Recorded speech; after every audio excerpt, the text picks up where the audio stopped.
This is an UPTab 3-port 140 watt wall charger. I received this from the Amazon Vine Voice Review program for free to review. If you wanted to buy it, it would cost you $65. They have not paid me for this review, and my opinions are my own.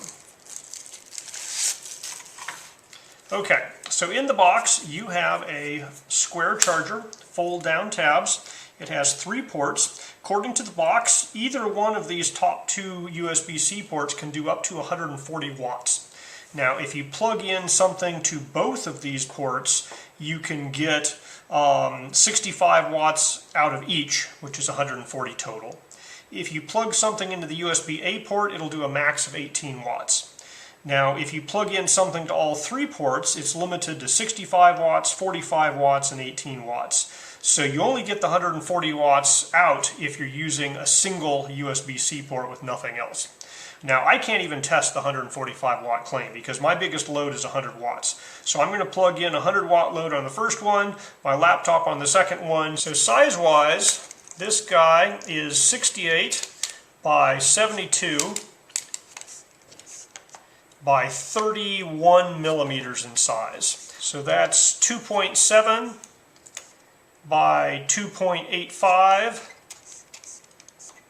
by 1.23 inches. So this guy weighs 9.7 ounces or 275 grams. First off, we have a 100 watt load, and we're going to plug that into the top USB outlet here. So it is negotiating power, and this guy is going up.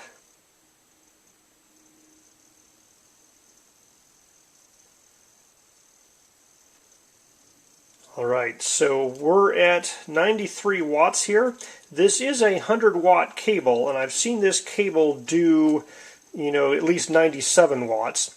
But basically we're doing 93 watts. I've seen this load and this cable get up to 97 watts, but it is basically 20 volts at almost 5 amps. It's 4.8 amps.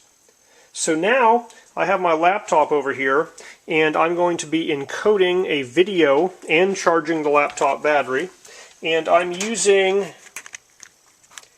a different USB-C power meter here. I'm going to plug this into the second.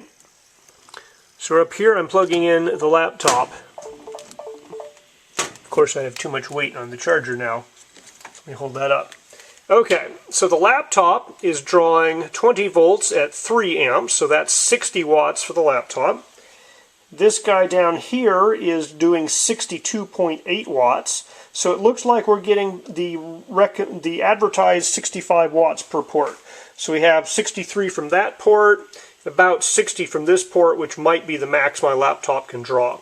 So with 2 ports plugged in, we are getting very close to 65 watts out of each of these ports. Alright, 3 devices plugged into this. First, now it's not staying in the wall very well with 3 different USB power monitors coming out of it. Alright, 3 devices plugged in. The first port is getting 63 watts. The second port is being limited to 40 watts. This laptop could draw up to 65, but right now it's being limited to 40. And the USB-A port is doing 3 amps at 5 volts, which is 15 watts. And that's actually being limited by this guy. I'm sure it could deliver the full 18 if this load was drawing more than 3 amps. It's supposed to be 65, 45, and 18, but I think 60, 40, 18 is close enough to give it to him. Now, you might notice this block is falling out of the wall. Let me just unplug it from that guy and plug it in over here. I think that outlet was just a little bit weak. I have some things hanging off of it, adding to the weight. They're not excessively heavy, but they're a lot heavier than just a plain cable would be. And it seems to be holding up okay here in this outlet here, which I think is a little less loose. I am using one USB-C port and the USB-A port. And the USB-A port is drawing 15 watts, and this guy over here is getting 94.3 watts. So it's pretty close to the 100 plus 18 that the manual says. Using both USB-C ports, but leaving the USB-A port open. That gets me 62 watts here, and about 60 watts on the laptop. Something not mentioned anywhere in the manual, it has 4 little dots, green dots, and so when you plug it in you get your lights lighting up. Now if you plug something into the USB-A port, well at least something that's not doing a fancy negotiated power draw here, just drawing power, that stays green. And the only time I've seen it change is if you plug something into the USB-C ports, which do, you know, the power delivery negotiation, and now this thing's turned blue. So anytime anything's plugged into one or both of the USB-C ports with power delivery, that guy is blue. I'm not sure if that means it's using a higher, higher voltage or a more advanced negotiated power delivery. I'm not sure exactly what that means, but I do know that when you unplug the thing, it turns green, and it will stay green even if something is plugged in the USB-A port that is doing just a kind of a 5-volt, 2 or 3 amp draw. So here I've plugged my phone in, it's charged, but my phone does have blue dots. So I'm going through a USB-A to USB-C cable, but apparently the power negotiation there was done enough for it to say, oh, I've seen something connected here. It's not just drawing power, it's actually a device that's talked to me. So I think the blue dots mean some device is talking with me. So when I had this guy plugged into the USB-A port, it just draws power. It doesn't do any power negotiation or anything. It just draws as much as it can take. And so I think that was just the reason that was staying green.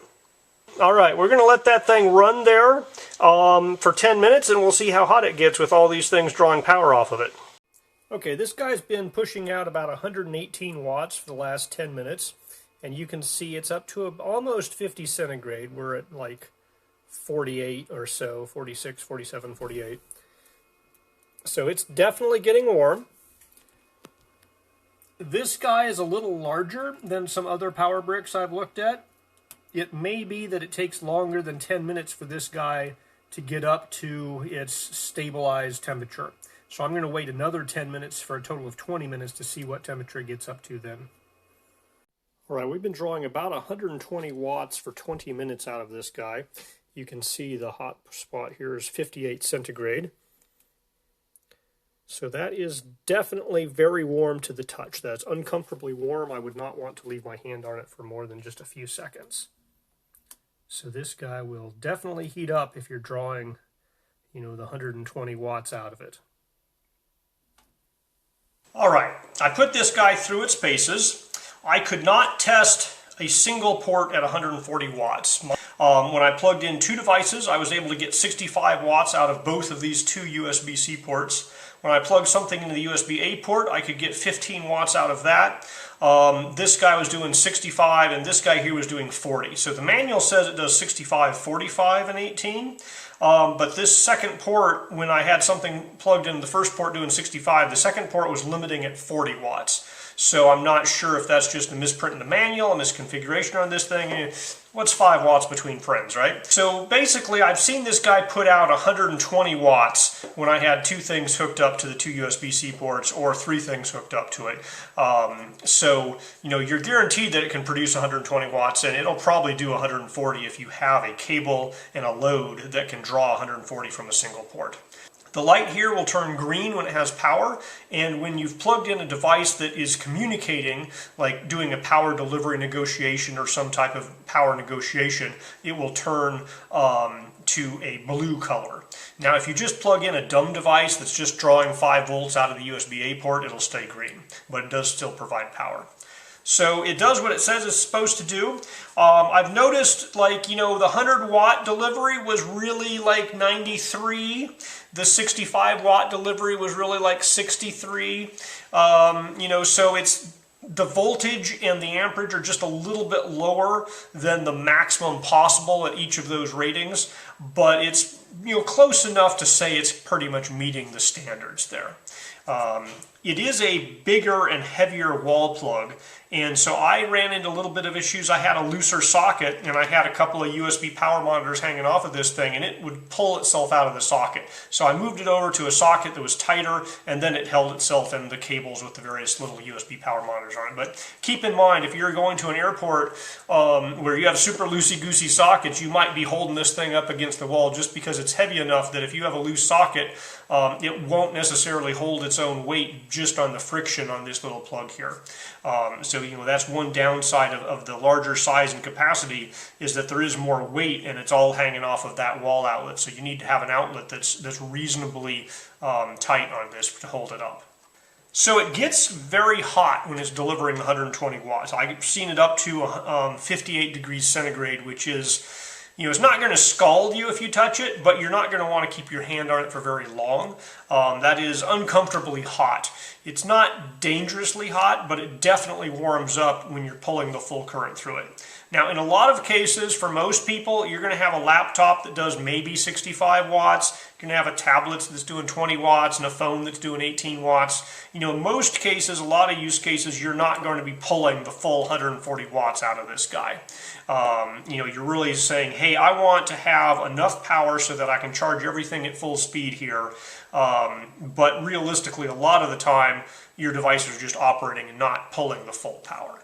So at the price point, I think it's a fair deal. I don't think it's a screaming deal at the price point this guy is.